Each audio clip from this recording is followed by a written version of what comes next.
दोस्तों, इस दुनिया में किसी भी काम को दो तरीके से किया जा सकता है। एक होता है डीप वर्क और एक होता है शेलो वर्क। शेलो वर्क यानी किसी भी काम को ऊपरी ऊपरी लेवल पर करते जाना, कभी भी डीपली उसको नहीं करना। और डीप वर्क होता है उस काम में पूरी तरीके से घुस जाना, किसी चीज़ का कोई पता ना हो, डूब गए हो उस काम में पूरी तरीके से। यानी कि उस काम को हम अपनी ओर से जितना परफेक्ट कर सकते थे उतना हमने किया, उसके बारे में हम जितना जान सकते थे उतना हमने जाना। और मज़े की बात यह है कि इस दुनिया के जितने भी वर्ल्ड क्लास जीनियस हुए हैं, वर्ल्ड क्लास आर्टिस्ट हुए हैं, ये सभी लोग जब भी काम करने बैठते हैं तो डूब जाते हैं उस काम में पूरी तरीके से। किसी चीज़ का कोई पता नहीं, उस काम को इतनी बारीकी से करते हैं और जब काम करने के बाद जो आउटपुट निकलता है दुनिया उसका लोहा मानती है। इस दुनिया में आधे से ज़्यादा लोग शेलो वर्क कर रहे हैं, सिर्फ काम को ख़त्म करने के लिए काम करते हैं। और ये लोग काम को ऐसे करते हैं कि फिर काम ही इनके नाम से जाना जाता है। दोस्तों, कैल न्यूपोर्ट एक बहुत ही अच्छे राइटर है और इन्होंने अपनी बुक डीप वर्क में कई सारी अमेजिंग बातें बताई है जो कि इस डिस्ट्रैक्शन भरे वर्ल्ड में भी आपके फोकस को बहुत स्ट्रॉन्ग कर सकती है। और ये बताते हैं कि कैसे डीप वर्क आपकी लाइफ चेंज कर सकता है। एंड यकीन मानिए, इनमें से कई सारी चीज़ें मैंने खुद ट्राई की है और उसके रिजल्ट अनबिलीवेबल है। सबसे पहला पॉइंट, प्रैक्टिस लो स्टिमुलेशन। अगर हिंदी में कहूँ तो कम उत्तेजना का अभ्यास करें, और अगर आसान भाषा में कहूँ तो बोर होना सीखें। हमारा जो ब्रेन है वो ओवर स्टिमुलेटेड है। ओवर स्टिमुलेटेड यानी कि आजकल हमारे ब्रेन को बहुत जल्दी और बहुत ज़्यादा मज़ा मिलने लग गया है। पहले ऐसा कुछ भी नहीं था जिससे कि हमारे माइंड को तुरंत ही मज़ा मिलने लग जाए, लेकिन अब कोई भी सोशल मीडिया ओपन करो तुरंत ही मज़ा मिल जाता है। अगर हम कहीं पर बैठे हैं और 1 मिनट के लिए भी बोर हो रहे हैं तो हम बिना किसी वजह के अपने फ़ोन को ओपन कर लेंगे और उसमें मज़े को ढूंढने लग जाएंगे। और ऐसा बार बार करके हमारे ब्रेन को आदत हो चुकी है मज़े की। अब अगर हम काम करने बैठते हैं, डीप वर्क करने की कोशिश करते हैं, मुश्किल काम करने की कोशिश करते हैं, तो कुछ ही देर बाद हमारे माइंड को फिर से मज़ा चाहिए होता है, क्योंकि उसे मज़े की आदत है। और उसको बोरियत बिल्कुल भी पसंद नहीं है, क्योंकि बोरियत की हमने आदत ही नहीं डाली। और इसी वजह से मज़े को पाने के लिए आपका माइंड आपसे कहेगा कि भाई कुछ न कुछ काम ऐसा कर जिससे कि तेरे माइंड को मज़ा मिले, क्योंकि मज़े की आदत हो चुकी है। और फिर हम काम के बीच में कुछ न कुछ करने लग जाएंगे जिससे कि हमारा माइंड डिस्ट्रैक्ट हो और हमारे माइंड को मज़ा मिले।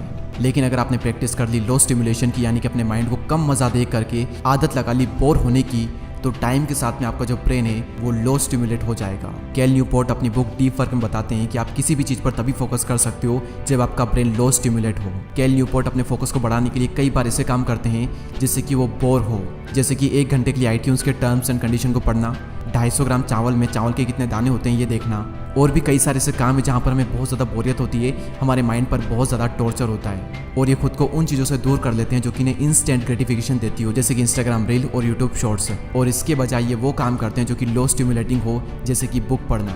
अब सवाल यहाँ पर यह आता है कि अपने ब्रेन को लो स्टिमुलेट करने के लिए आप क्या कर सकते हो। बिल्कुल सिंपल है, ऐसे काम करना जो कि आपको बोर करते हो, और ऐसे काम करना जहाँ पर आपके माइंड पर टॉर्चर होता हो। और इसी के साथ दिन में 1 घंटा आपको कुछ भी नहीं करना है, एक जगह पर बैठ जाना है, ना उठना है, ना हिलना डुलना है, ना फ़ोन, ना स्टडी, कुछ भी नहीं, यानी कि कुछ भी नहीं। आपका माइंड आपसे बार बार कहेगा कि यार थोड़ा हिल डुल ले, थोड़ा चल ले, कुछ करने लग जा, लेकिन आपको कुछ भी नहीं करना है, अपने माइंड को बोर होने देना है।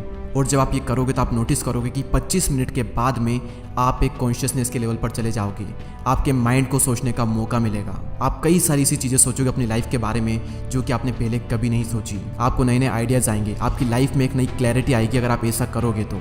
और अगर डेली आपने 1 घंटा ये कर लिया तो आपका जो ब्रेन है वो बहुत जल्दी लो स्टिमुलेट हो जाएगा और आपका फोकस 10 गुना ज़्यादा बढ़ जाएगा, क्योंकि अब आपके माइंड को आदत हो चुकी है बोर होने की। आपके माइंड ने बोर होना सीख लिया है। तो अगर आपके माइंड ने बोर होना सीख लिया है तो काम के दौरान भी अगर आप बोर होते हो तो आपको बिल्कुल भी प्रॉब्लम नहीं होगी, आप डिस्ट्रैक्ट नहीं होंगे। अपने फोकस को और ज़्यादा डीप करने के लिए सेकंड पॉइंट आता है switch off auto pilot mode. हम दिन भर जो भी करते हैं उसमें से 40% हम हमारी आदतों की वजह से करते हैं। आपने नोटिस किया होगा कि आप कई सारे काम ऑटोमेटिकली करते हैं, कुछ भी सोच कर नहीं करते। जैसे कि अगर आपको आदत है सुबह जल्दी उठने की तो फिर आप ऑटोमेटिकली जल्दी उठ जाओगे, नो मैटर आप कितनी बजे सोए थे। अगर आपको आदत है बहुत ज़्यादा फ़ोन चलाने की तो आपका हाथ ऑटोमेटिकली फ़ोन को उठाकर चलाने लग जाएगा बिना किसी वजह के। अगर आपको आदत है किसी भी काम को टालने की तो आप फिर हर काम को टालने लग जाते हो। और इसी ना जाने कितनी ही बुरी आदतें हैं जो कि आपसे ना चाहकर भी ऑटोमेटिकली काम करवाती है। और इसीलिए आपको अपनी लाइफ का ऑटो पायलट मोड बंद करना पड़ेगा। और इसको बंद करने के लिए आपको एक टास्क ग्रिड बनाना है जिसको आपको 4 कॉलम में डिवाइड कर देना है। हॉरिजॉन्टल कॉलम में अनअट्रैक्टिव और अट्रैक्टिव आएगा, और वर्टिकल साइड में प्रोडक्टिव और अनप्रोडक्टिव आएगा। इस तरीके से आप दिन भर में जो भी काम करते हो वो सारे काम इन 4 कैटेगरीज में आते हैं। पहला काम है अनअट्रैक्टिव एंड प्रोडक्टिव, यानी कि आपको पसंद नहीं है लेकिन प्रोडक्टिव है, और उसे हम कहते हैं नेसेसरी वर्क, जो कि ज़रूरी है, आपको करना ही चाहिए। एग्जाम्पल के लिए पढ़ाई, आपका काम अनअट्रैक्टिव है लेकिन प्रोडक्टिव है, आपको करना ही पड़ेगा। दूसरा आता है जो कि अनअट्रैक्टिव है और अनप्रोडक्टिव भी है, और उसे हम कहते हैं अननेसेसरी वर्क, जिसे करना बिल्कुल भी ज़रूरी नहीं है, जिसे आपको करना पसंद भी नहीं है और अनप्रोडक्टिव है, ऐसे काम को बिल्कुल भी नहीं करना है। उसके बाद में आता है ऐसा काम जो कि अट्रैक्टिव भी है और प्रोडक्टिव भी है, उसे हम कहते हैं पर्पसफुल वर्क। ऐसे काम को आपको करना ही है, यानी कि वो काम करना जिसमें आपको मज़ा भी आता है और वो प्रोडक्टिव भी होता है। और लास्ट में आता है डिस्ट्रैक्टिंग वर्क, यानी कि वो पसंद तो है आपको लेकिन वो किसी काम का नहीं है। फ़ोन चलाना आपको पसंद है लेकिन किसी काम का नहीं है। काम के बीच में बात करना, ऐसे काम करना जिससे आपके माइंड को मज़ा मिलता है, ये सारे काम अट्रैक्टिव तो होते हैं लेकिन अनप्रोडक्टिव होते हैं, और उसे हम कहते हैं डिस्ट्रैक्टिंग वर्क, और ये आपको बिल्कुल भी नहीं करना है। आपका पूरा फोकस होना चाहिए पर्पसफुल और नेसेसरी वर्क करने में। इस तरीके से आपको पता चल जाएगा कि आपको क्या करना है और क्या नहीं करना है, और आपकी लाइफ का ऑटो पायलट मोड बंद हो जाएगा। अगला पॉइंट आता है use your attention space wisely. पहले मैं आपको ये बता देता हूँ कि अटेंशन स्पेस होती क्या है। आपके माइंड की किसी चीज़ पर फोकस करके उस चीज़ की प्रोसेस करने की जो क्षमता होती है, उसे हम कहते हैं अटेंशन स्पेस। एग्जाम्पल के लिए आप ड्राइव कर रहे हो, आपने ट्रैफिक सिग्नल को देखा और आपका माइंड सिग्नल को देख करके तुरंत प्रोसेस कर लेगा कि सिग्नल के अकॉर्डिंग हमें क्या करना है।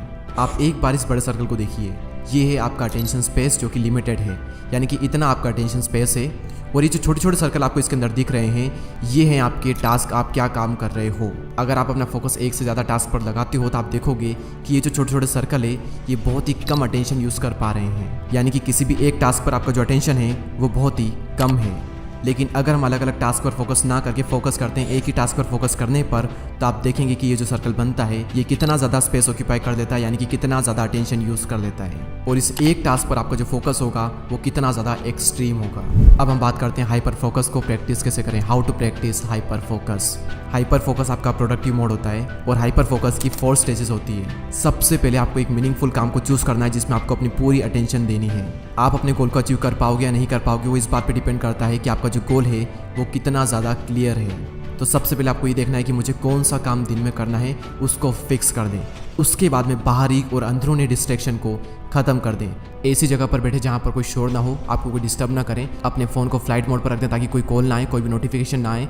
उसके बाद में फिर काम करना स्टार्ट करें। तीसरी स्टेज जब आप काम करने लग जाओ तो अपना पूरा फोकस अपने काम पर डाल दो। और चौथी स्टेज जब भी आपका फोकस इधर उधर भागे उसको फिर से वहीं पर ले आओ, क्योंकि फोकस करने के बाद में आपका जो फोकस है वो डगमगाएगा ही डगमगाएगा। उसको फिर से वहीं पर ले आओ। और भगवत गीता में भी यही बताया गया है कि आपका जो मन है वो बहुत ही चंचल है। आप मन को किसी एक काम पर लगा दो, वो वहाँ से भागेगा। उसको फिर पकड़ करके लाओ और काम में लगा दो, वो वहाँ से फिर भागेगा। उसको फिर पकड़ करके लाओ, वो फिर भागेगा। और ऐसा बार बार करने से मन भी कंट्रोल में आ सकता है। अब हम बात करते हैं स्कैटर फोकस की। जिस तरीके से हाइपर फोकस प्रोडक्टिव मोड होता है, उसी तरह स्कैटर फोकस क्रिएटिविटी मोड होता है। कैल न्यूपोर्ट बताते हैं कि आपको दिन में थोड़ी देर के लिए माइंडलेस एक्टिविटी करनी है जिसमें कि आपके माइंड को सोचना ना पड़े। आइजैक न्यूटन को भी ग्रेविटी का आइडिया तभी आया था जब वो एप्पल ट्री के नीचे फ्री बैठे थे। आपने भी देखा होगा कि आपको ज़्यादातर आइडियाज़ तभी आते हैं जब आप नहा रहे होते हो, वॉक पर जा रहे होते हो या फिर फ्री बैठे होते हो। और इस फोकस को कहा जाता है स्कैटर फोकस, क्योंकि जब आप कुछ भी नहीं कर रहे होते हो उस वक्त आपका जो ब्रेन है पास्ट में सीखी गई चीज़ों के डॉट्स को कनेक्ट करता है। और ज़्यादातर प्रॉब्लम के सॉल्यूशन भी आपको तभी मिलते हैं जब आप कुछ भी नहीं कर रहे होते हो। और आप मेरे इस पॉइंट को कनेक्ट करोगे लो स्टिमुलेशन से, क्योंकि उसमें भी हमने यही बात की है कि आपको कुछ भी नहीं करना है, आपको बोर होना है। अब हम एक बार शॉर्ट में इस वीडियो की समरी देख लेते हैं कि हमने क्या क्या बात की है। सबसे पहले हमने बात की है कि इस दुनिया के जो वर्ल्ड क्लास आर्टिस्ट होते हैं, जो जीनियस होते हैं, वो हाइपर फोकस के साथ में काम करते हैं। और डीप वर्क बुक में कई सारी ऐसी चीज़ें बताई गई है जिससे कि हम भी हाइपर फोकस को अचीव कर सकते हैं। उसके लिए सबसे पहला पॉइंट था लो स्टिमुलेशन, अपने माइंड को बोर करने की आदत डालना। उसके बाद में आता है switch off auto pilot mode, और इस ऑटो पायलट मोड को बंद करने के लिए आपको बनाना है टास्क ग्रिड, और आपको नेसेसरी और पर्पसफुल वर्क को करना है। इसके अलावा आपको कुछ भी नहीं करना है, चाहे आपको पसंद हो या ना हो। उसके बाद में मैंने आपको बताया था कि हाइपर फोकस की 4 स्टेजेस होती है। पहले आपको ये चूज करना है कि आपको किस काम पर फोकस करना है। उसके बाद में सारे डिस्ट्रैक्शन को हटा दो, फिर अपना पूरा फोकस एक काम पर लगा दो। और 4th स्टेज आपका फोकस इधर उधर भागेगा, उसको फिर से वहीं पर ले आओ। बार बार ऐसा करने पर आपका जो मन है वो कंट्रोल में आ जाएगा। और लास्ट में अपनी क्रिएटिविटी को बढ़ाने के लिए, नए नए आइडियाज़ को लाने के लिए हमने बात की थी स्कैटर फोकस के बारे में। दोस्तों, अगर आपको ये वीडियो हेल्पफुल लगा हो तो इसे शेयर करना ना भूलें, और हमसे जुड़ने के लिए और नए वीडियो को मिस ना करने के लिए हमारे चैनल को सब्सक्राइब करके बेल आइकन को प्रेस करें। मैं मिलूंगा आपसे अगले वीडियो में, तब तक के लिए जय हिंद, जय भारत।